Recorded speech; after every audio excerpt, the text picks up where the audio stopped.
Yo, what's going on, everybody? It's Tim Shiba-san from Tim Shiba-san, and today we're back with another episode of Talk About It. Talk it out. Talk it out. Talk it out. Talk it out. Talk it out. You start talking it out. Every Let's time you not get talk your it own out. title wrong, man. Because I keep on saying, let's talk about it. Why don't you just change it to talk about it? Let's talk it out. Talk it All out. right, actually, what do you guys think about it? Should we talk about it or talk it out? But today we are back with another episode about how to start a YouTube channel successfully. Oh.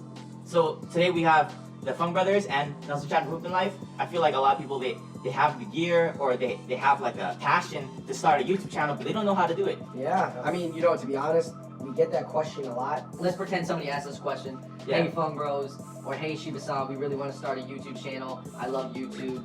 How do I do it? I would say, what do you want to say? Yeah. Because YouTube is a platform that can reach anybody across the world. So you got to figure out what's your message. I think Or what kind of videos you want to make. I feel like there's two key things you're gonna have to know for yourself. What you're passionate about and what you're good at. If you can find something in balance between those two things, you can be successful at doing YouTube. Doing YouTube's kind of like having your own cable channel. And it just really matters what you're going to film the time slots out with, like what cameras are you going to use, how do you want it to look, like what, are you guys making reality TV content, are you guys making scripted content, are you guys making DIY, home network type content? And I think another question you gotta ask for yourself is like, what are your goals with it? Like, do you want to be really popular? Or do you just want to do it for yourself and do it for your family? I see a lot of YouTubers start off doing vlogs of their daily life, but honestly that doesn't really work because until you build up a channel and a brand and a personality that people care about, they're not gonna watch your daily life. Yeah. You gotta start off like talking about something. Yeah. If you want to be popular. And also, if you really want to be popular, you got to know if you want to be popular for the right reasons. You can't just say, I want to be famous on YouTube. That's like totally the wrong reason. Don't say that. Yeah. I do think a lot of kids want to get into YouTube and have it be really easy. Yeah, it's actually not that easy. It's harder than it is. No, It's I'm harder telling than you, the think it game is. has changed. It's not easy. Was it harder than you thought? Yeah, I mean, I got in. I'm working like every single day, grinding. Like if I'm not shooting, I'm editing, I'm researching other videos, I'm thinking about new topics. It's like 24/7 nonstop. Yeah. It's like if it was easy, everybody would be doing YouTube. Everybody would be making YouTube channels. Yeah. And I think another thing that you got to think about that not a lot of people think about is it's not just about making one viral hit. It's about making one viral hit and then the next week coming up with another thing and next week coming up with another thing. That takes a lot of like conscious effort to like try to come out with a new viral hitting video idea, film it and then produce it and then try to make it out before the next week. Why do you think it seems so easy? I think if you do it right, it should look easy.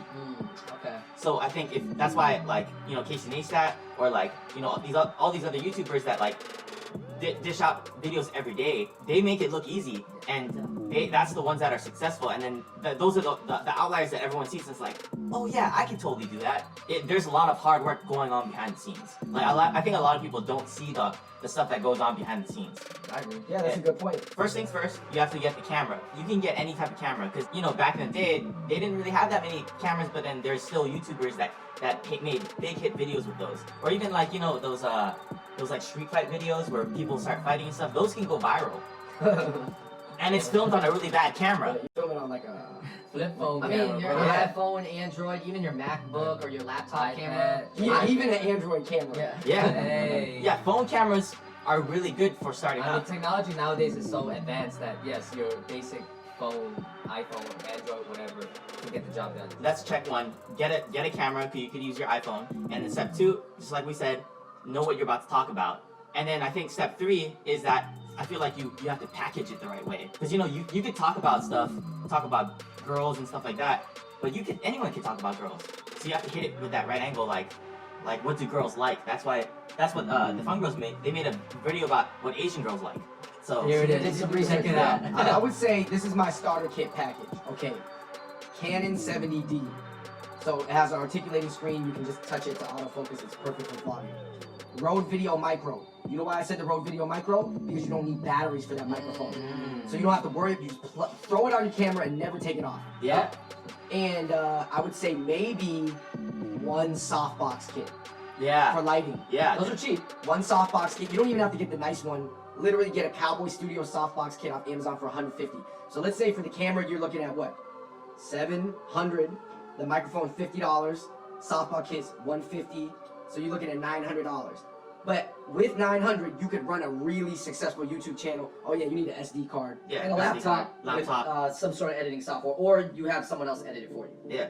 or you can just do it on an iPhone. So Yeah. anywhere it could range from like, I think your whole setup could range from anywhere from like $400 to like $1,000, but that's all you need to start running a successful YouTube channel. Yeah. Alright, so I think we should move on after equipment. My first thing that I would suggest you guys do is actually read some articles and watch videos on how to be a YouTuber. I think a lot of people that come up to us asking us how to become YouTubers have actually not done the proper research. And the reason why I say you do research nowadays is because every day in YouTube it's harder to get views. And if your goal is to get views, you kind of have to be a little bit smarter than YouTubers were 8 years ago. Not to knock on those YouTubers, I'm just saying it was, just more of a wild and free market back then. Nowadays, there's all these channels, so many people have built up themselves. You gotta think about it more. Yeah.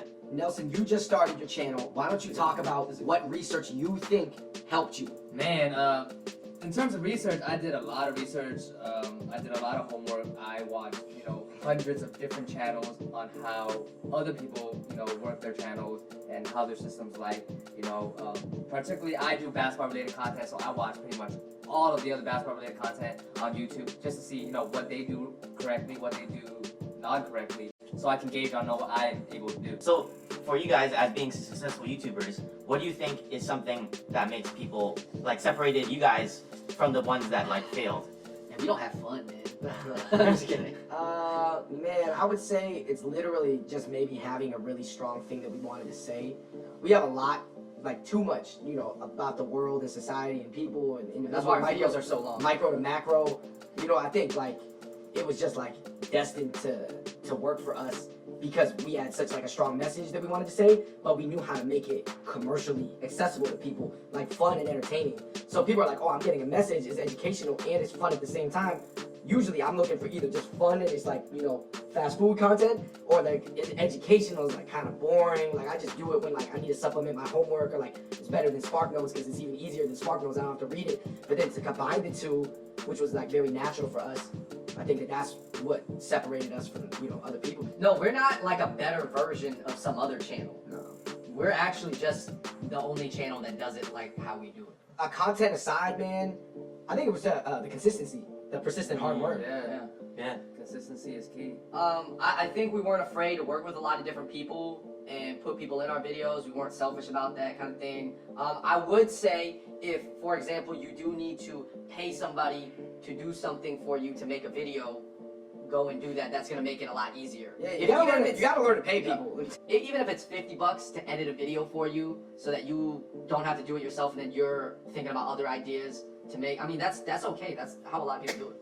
I think another thing that you do well is that you make videos that people want to share. Yeah. You have to, I think a common mistake that a lot of people make is they just make videos that they like, but they don't think about oh yeah, would this be what my friend would want to share? You want to think about shareability. Right. I feel like, you gotta have to think out of the box, be a little creative, think of ideas that you can make out of a video where people will like. You can't just make any type of video because, if it's boring, no one's gonna watch it or share it or whatever. So you're gonna have to think outside the box and be creative and think of, cool, fun ideas or, thoughts on what's tight. Yeah. Just make a video on it. You just gotta be is this tight? Ask yourself that. Is this video tight? So, anyways, to close off the video, any final thoughts from you guys? I do think that a lot of YouTubers in a different life, if their life had just taken a few different turns, would be teachers or some sort of counselor or trainer or some sort of life coach. I do think that that's in my opinion, one of the inherent parts of being a successful YouTuber. 90% of YouTube success comes from really having a strong desire to add value to the watcher. I would say, to add on to those points, be very consistent. You want to pump out a lot of material. If it's 80% good, move on, upload it. You got to move on to the next one.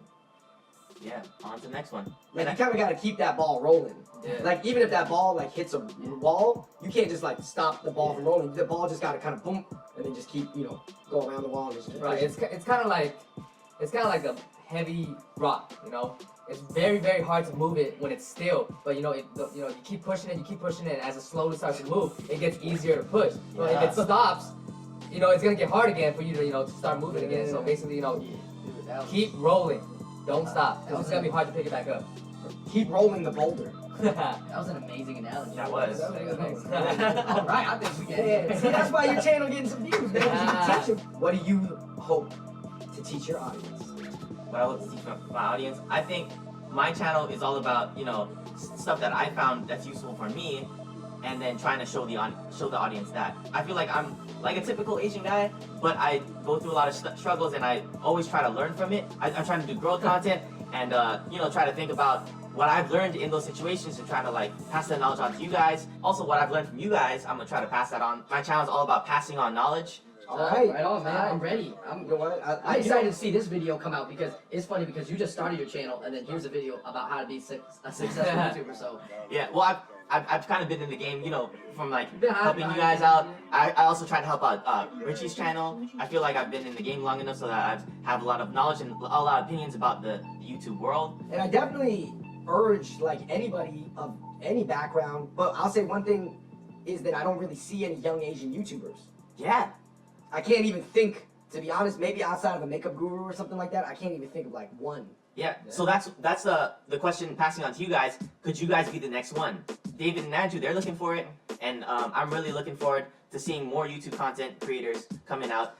I want to see the next generation. If you guys in the comments below could leave the names and shout out some of those young Asian channels out there, I'm curious. I think everybody got lazy there on Vine now. Vine's easier to Snap shoot. videos, 6 like seconds. YouTube? Snapchat, Instagram, Vine. Like, Don't leave YouTube. in the comments down below, you know, leave your opinions and thoughts, because, you know, we're definitely going to try to read it all. Thanks for watching this video. Like, comment, subscribe, and, you know, tell us your opinions about this topic. And, yeah, thanks you guys for being on this video with me. And until next time. Too out of a depth. Alright, until next time, we out. Peace. Number 5, Jordan 3s. They're just such a classic shoe, man. Small guys, like skinny guys can wear them, big guys can wear them. And the Jordan 3 is also the first Jordan to have